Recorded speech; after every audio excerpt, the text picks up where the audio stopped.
The Amazing World of Gumball is a very popular show on Cartoon Network, but the episode that aired at 4 a.m. would be different and disturbing.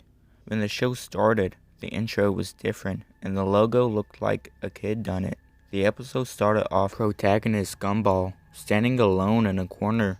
He looked miserable. The scene changed and we're at Gumball's house. Richard walks in and looked more miserable than Gumball. Richard had on a black suit, and he started sobbing like someone who lost someone very important. The front door opened suddenly.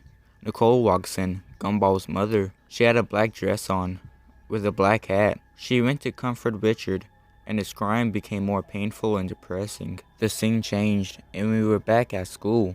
Nicole and Richard were at the principal's office, and Principal Brown informed them that their children, Anais and Doran, hadn't been seen that day. Nicole was furious and started insulting Principal Brown, but Principal Brown would soon tell her something that made her quiet. Principal Brown told them that their children have been found dead. He went into graphic and nauseating detail, describing their body. Their parents were in shock. A flashback. Earlier that day, the school had called the police.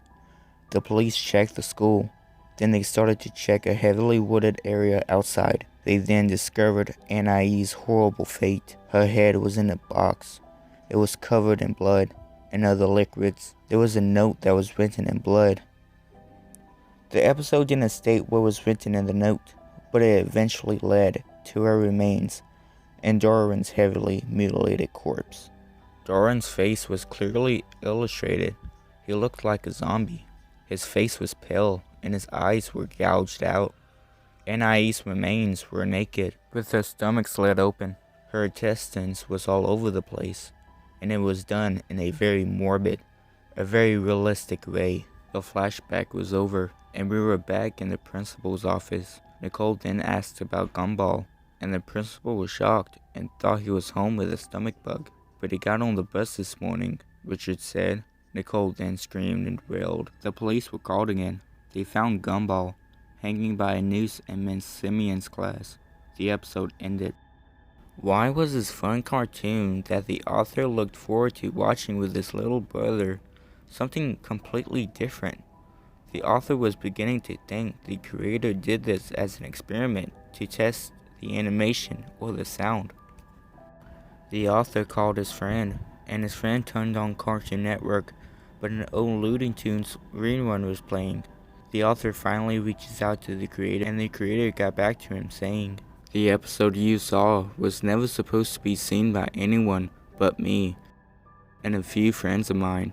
It was a very, very awful thing to do, but we made the episode as a joke. A guy from my old job, who everyone hated, had lost a child to a crazy serial killer who was apparently still out there somewhere. Anyway, we made it so we could make fun of how he came into work usually, crying like a fool, which is why you saw Mr. and Mrs. Watson crying so much in the episode." The author goes on to say that he only made the crying part. The rest of the footage is still a mystery, and how it got on air is also a mystery.